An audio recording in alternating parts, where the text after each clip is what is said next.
मी सोनाली गुळवे. या ठिकाणी आपल्याला कोणतीही इंग्लिशमध्ये असणारी एक्सेल मराठीमध्ये कन्व्हर्ट कशी करायची ते सांगणार आहे. याचा उपयोग आपल्याला बऱ्याचदा होतो ज्या वेळेला आपण एखादी इंग्लिशमध्ये एक्सेल टाईप केलेली असेल, ते विद्यार्थ्यांसाठीचे टाईप केलेले क्वेश्चन्स असतील, क्वेश्चन पेपर असेल किंवा कोणताही डेटा आपण एक्सेलमध्ये इंग्लिशमध्ये टाईप केलेला आहे, तो जर आपल्याला मराठीमध्ये पाहिजे असेल तर तो कसा कन्व्हर्ट करायचा? चला तर आपण पाहूया कसा करणार ते. जर तुम्ही आतापर्यंत माझ्या चॅनलला सबस्क्राईब केलं नसेल तर कृपया चॅनलला सबस्क्राईब करा आणि बेल नोटिफिकेशनला प्रेस करा. बेल नोटिफिकेशन चालू करा, म्हणजे जो मी नवीन व्हिडिओ अपलोड करेन त्याचे नोटिफिकेशन आपल्याला मिळतील. ओके, बघा, सुरुवातीला तुम्हाला google.com वरती जायचं आहे. गुगल वरती गेल्यानंतर इथे टाईप करायचं आपल्याला English to Marathi translation. English to Marathi translation इथे टाईप करा. ते टाईप केल्यानंतर इथे आपल्याला एंटर टेक्स्ट, इथे एक एक क्वेश्चन ही तुम्ही कन्व्हर्ट करू शकता, पण आपल्याला इथे पूर्ण फाईल करायची आहे. त्याच्यामुळे translate.google.com ला क्लिक करा. इथं ही अशी एक विंडो येईल गुगल ट्रान्सलेटची. इथं टेक्स्ट आणि डॉक्युमेंट आहे. इथं तुम्ही 3000 शब्दापर्यंत टेक्स्ट ही कॉपी करू शकता. डायरेक्ट तुम्हाला ट्रान्सलेशन मिळेल 5000 शब्दापर्यंत. 3000 नाही, 5000 शब्दापर्यंत इथे टाईप करू शकता किंवा कॉपी करून घेऊ शकता किंवा डायरेक्ट तुम्ही डॉक्युमेंट अपलोड करू शकता. इथे कोणत्याही लँग्वेजचं टेक्स्ट किंवा डॉक्युमेंट तुम्ही अटॅच करू शकता आणि कोणत्या लँग्वेजमध्ये ट्रान्सलेशन पाहिजे ती लँग्वेज या साईडला तुम्ही सिलेक्ट करू शकता. आता आपण इथे इंग्लिश लँग्वेज मधलं जे डॉक्युमेंट आहे ते अटॅच करणार आहे. डॉक्युमेंटला क्लिक केलं. आपल्याला एक्सेल शीट कन्व्हर्ट करायची आहे. सो मी ब्राउज युअर कम्प्युटर इथे क्लिक करते. आता मी विद्यार्थ्यांसाठी जी क्वेश्चन बँक तयार केलेली आहे ती माझी इंग्लिशमध्ये आहे. एक्सेल शीट मध्ये ती मी सिलेक्ट करते आणि मी ओपन म्हटलं. ती इथं अटॅच झाली.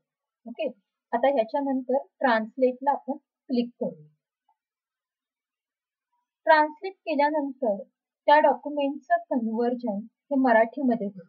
हे मराठीमधली फाईल आपल्याला इथं दिसते, पण ही PDF फॉर्म मध्ये आली आहे. हे तुम्ही डायरेक्ट डाउनलोड करू शकता. इथे 3 डॉट्स आहेत, त्याला क्लिक करा आणि डाउनलोडला क्लिक करा आणि ही फाईल तुम्ही डाउनलोड करून घेऊ शकता किंवा ही फाईल, हे पेज तुम्ही सेव्ह करून ठेवू शकता आणि तुम्ही हे कन्वर्ट करू शकता. अशा प्रकारे तुम्हाला PDF उपलब्ध होईल. पण तुम्हाला ही एक्सेलच हवी आहे. सपोज जर तुम्हाला एक्सेल शीटच जर हवी असेल ही, तर हा सगळा जो डेटा आहे कन्वर्ट झालेला तो असा सिलेक्ट करा.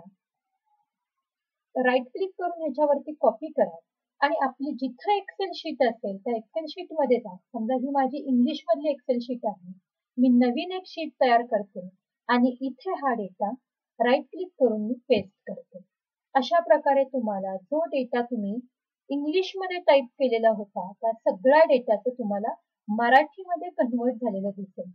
कधी कधी एखादा शब्द हा अगदी प्रमाणित भाषेमध्ये असतो, तो जर तुम्हाला कन्व्हर्ट करायचा असेल, तो तुम्हाला एडिट करायचा असेल तर या ठिकाणी क्लिक करून तो तुम्ही चेंज करू शकता. इथे आपल्याला गुगलवरती ही PDF मिळते. PDF डाउनलोड करू शकता किंवा बघा, कधी कधी आपल्याला एखादी गोष्ट बदलावी लागते याच्यामध्ये. जर तुम्हाला असं वाटलं की हा शब्द इथं तेवढा साजेसा नाही तर तुम्ही तो बदलू शकता. मग त्याच्यासाठी हा डेटा कॉपी करावा लागेल. एक्सेल मध्ये जाऊन तो डेटा इकडे पेस्ट करावा लागेल. पेस्ट केल्यानंतर आपल्याला हा डेटा असा दिसेल. या डेटामध्ये जर तुम्हाला काही बदलायचं असेल, काही चेंज करायचं असेल, असं वाटलं कुठे की हा शब्द तिथं योग्य नाहीये तर तुम्ही तो बदलू शकता. एखाद्या शब्दासाठी तुम्हाला तो बदलावा लागेल किंवा तिथं काहीतरी चेंजेस असतील तेवढे करावे लागतील. पण सगळी एक्सेल शीट, ही जी एक्सेल शीट आहे ती डायरेक्ट परत एकदा मराठीमध्ये टाईप करताना तुम्हाला जास्त वेळ लागणार आहे, जास्त कष्ट वाया जातील तुमचे. त्यापेक्षा तुम्ही हा सोपा पर्याय निवडू शकता. गुगल ट्रान्सलेट यूज करून त्याला कन्व्हर्ट करू शकता मराठीमध्ये आणि हा डेटा यूज करू शकता. तुम्हाला जर माझा व्हिडिओ आवडला असेल तर नक्कीच कमेंट बॉक्समध्ये राईट करा आणि हा व्हिडिओ तुम्ही शेवटपर्यंत बघितलात त्यामुळे धन्यवाद.